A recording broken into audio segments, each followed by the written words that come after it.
the Dyson Generation 5 really appeals to you for some reason, then you might change your mind after watching this video. First of all, yeah, the charger is not even the same colour as the vacuum. Are you joking? This vile, hideous, golden looking paint job is actually a paint job because it's spray painted. This side has been scraped, right? You've already got paint chipping off. You've got the foam gasket already wearing down. And it just looks really tatty and it's only a week old. So imagine with long-term ownership, how hideous will this thing look? And even here as well, on top of that, this wand, you have to press this button here to release the crevice tool. You can't use the crevice tool. You have to press these two buttons to slide down the brush and then you got your crevice tool, which by the way, look how scratched that is. That's not dust, that's actual deep scratches. This clear plastic already needs polishing because that's not going to be easily wiped down. It's going to need some sort of scratch remover to fix that up again to look like new. If you already have a floor dock instead of a wall mount, the charger on the Generation 5 will not fit the V15 or the V11 wall mount because the wire is thicker, they changed the charger and it's not going to fit overall as a result of these two things because they changed the charger again. So either you'll have to use a wall mount that's already included in the box, which does come with the 2 screws, I must say, so that's good on their part. Or you have to lean the vacuum against the wall because this thing doesn't stand up. Look, it's standing upright, yeah? If I let go, it's going to fall to the floor. And you either have to lay it on the floor or you have to walk to the nearest... See what I mean? You just gotta lean it against the nearest wall so it doesn't fall over. And that's if it doesn't slip and slide, by the way, because all you got here is a bit of rubber on the back of the battery, and that's all it relies on to stand up against the wall. This bin and cyclone design is another terrible design because, so the bin flap opens up, yeah? Press on this red button here to remove the bin. I'll admit that's a nice design so you can wash the bin out, but a lot of hair gets caught up around this metal shroud right here, and it gets tightly wrapped around. And even worse than that, because these holes are small enough for hair to go inside the holes, when you empty the bin, this red shroud scraper doesn't actually pull all the hairs down. And on top of that, you've also got the skirt as well, which also holds the hair, and it doesn't actually make it hygienic to empty. So I find myself emptying the vacuum like this, multiple up and down repetitions of the bin, and if that doesn't work, I remove the bin, and then dislodge all the hairs with my hands, getting my fingers dirty, and then I have to wash my hands after that as well. It's not really hygienic if you ask me. So yeah, that design is hideous. Another thing while we're here is this shroud, because a lot of fine dirt builds up behind here, you can't remove this shroud and then clean out the fine dust behind it. This thing is a fixated design. All you can remove is the battery and the filter, and that is it. You are not supposed to strip down the cyclone. So imagine all that fine dust that's building up in there, you can't clean it out. So if your vacuum is smelly, the best thing you can do really is wash the filter, and that is it. Whereas on a Vax Air Upright, which is a budget machine by the way, they actually do allow you to remove the shrouds. With this, you can't do that.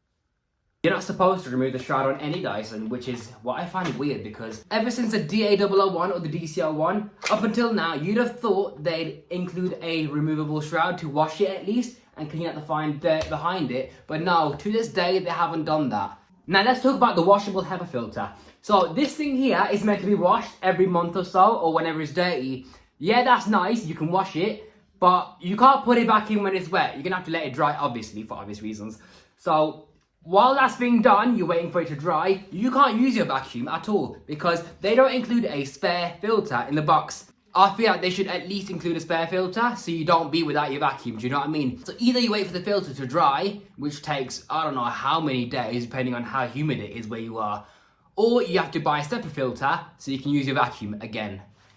Another thing to know is older cordless Dyson floor tools or accessories that are powered with electricity will not fit the Generation 5 because, yes, the connection might be the same fitting, but the thing is, on the back, you got this plastic piece right here.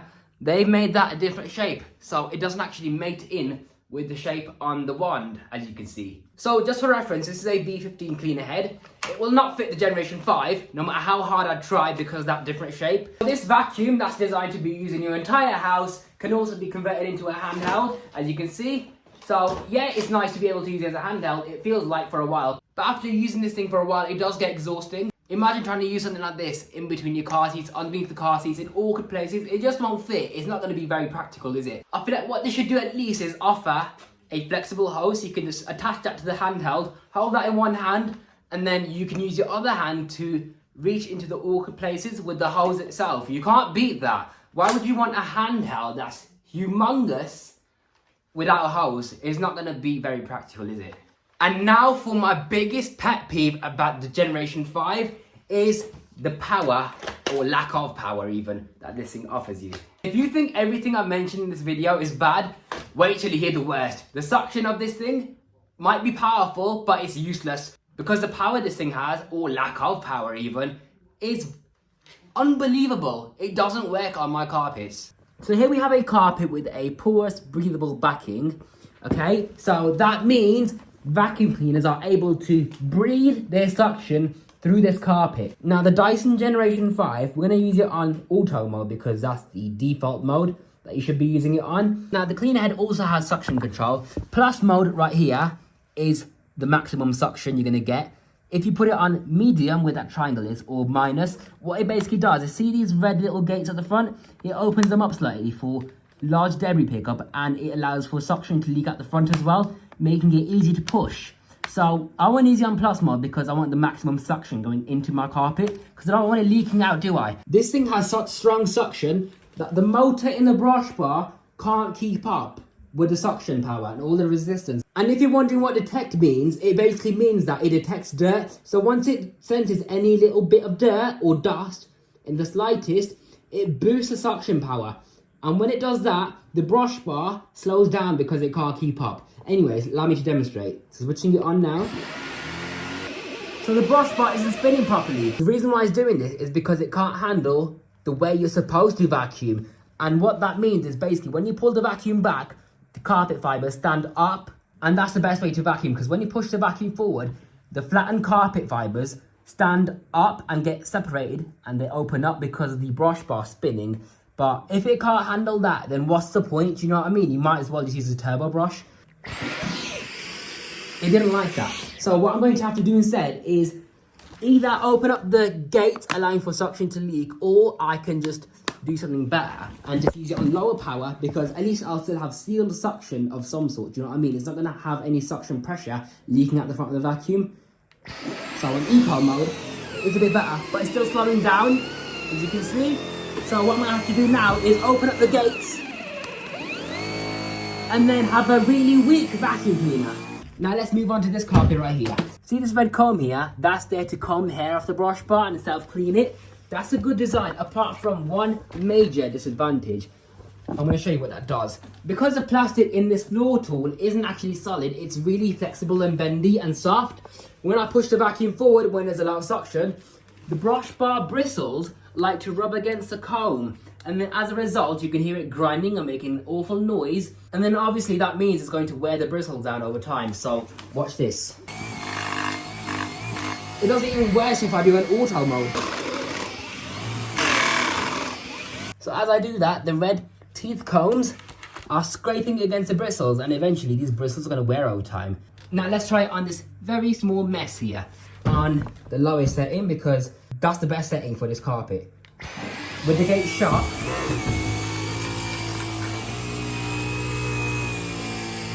one pass, it's left a lot of fine bits behind, even though I've obviously blatantly vacuumed in that area. Now let's try it with the V15.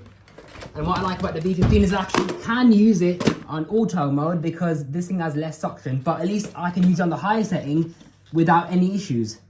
And yes, I have got the gates shut as well, so let's vacuum up the rest of it with one pass.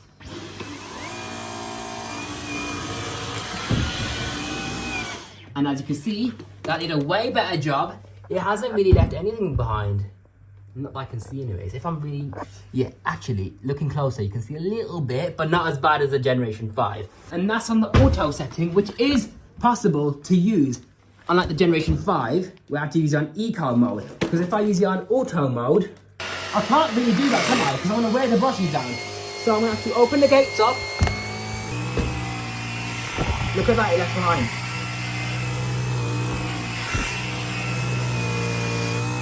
So unlike the Generation 5, I think if you want the cordless Dyson that does a good job, get a V10 or a V15. Now let's try auto mode with the V15. With the gate shut, I'm not gonna lie, this thing does have the same issue, but nowhere near as bad as the Generation 5, because at least this thing is somewhat usable, whereas on the Generation 5, it's almost impossible to use. So, I'm vacuuming, yeah? And it's going to detect dirt, which it has done right now, but at least I can still use it, do you know what I mean? And there's some fine dirt here. It still works fine. And over here as well, where the carpet's matted down, it still works. And yes, it does slow down a bit, but it's still usable. At least it doesn't stall as easily as the Generation 5. Alright, so you've seen what it's like on a thicker carpet. Let's try it out on this low power carpet, which is going to be vacuumed in the direction that it's supposed to vacuum, where when you push the vacuum forward, the brush bar spinning separates the carpet fibres, and when you pull it back, the fibres stand up. So let's try this out on the default auto mode with the gate shut. Are you ready?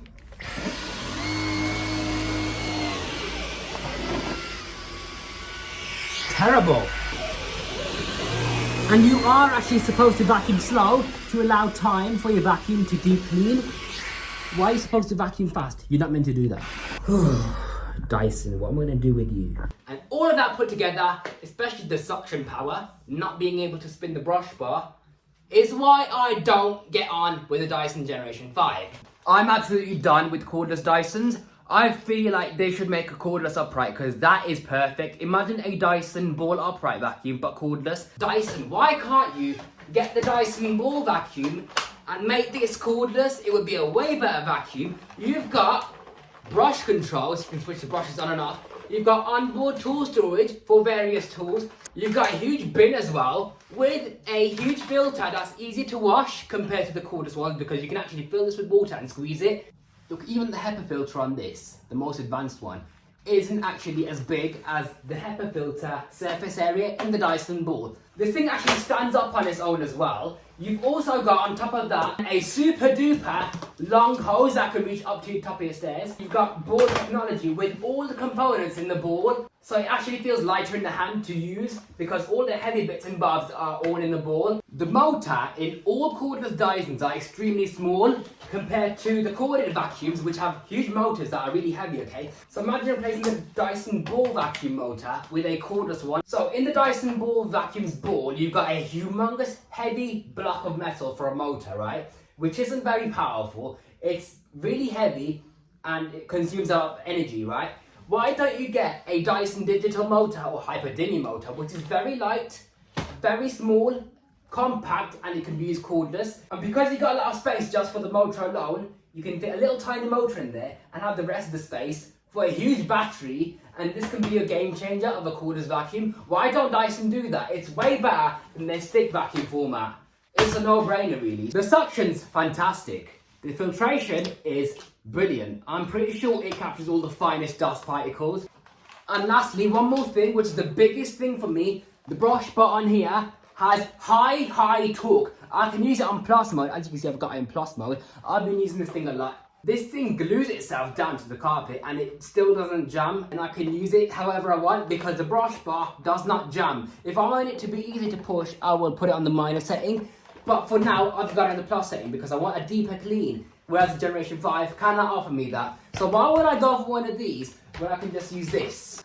Why is Dyson pushing the stick vacuum format when the upright in a cordless form could be a good contender, maybe even better? Let's try out the Dyson on plus mode.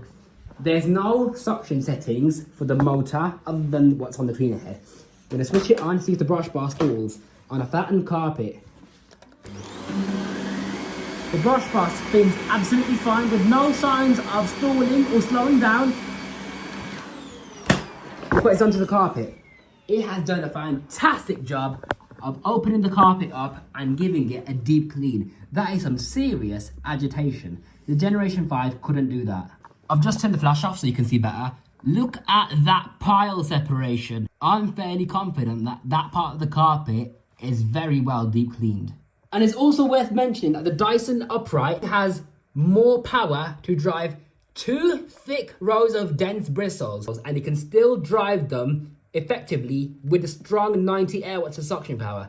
The Dyson Generation 5 on the auto mode, it doesn't feel like 90 air watts. It feels like it's a lot less than that actually compared to the Dyson Upright. And on top of that, it's got only 1 row of less dense bristles, and it still doesn't have the power to dry the brush bar fully that well on this carpet. So I'm sticking to my Dyson Upright. And that, my people, is why I don't get on with my Dyson Generation 5.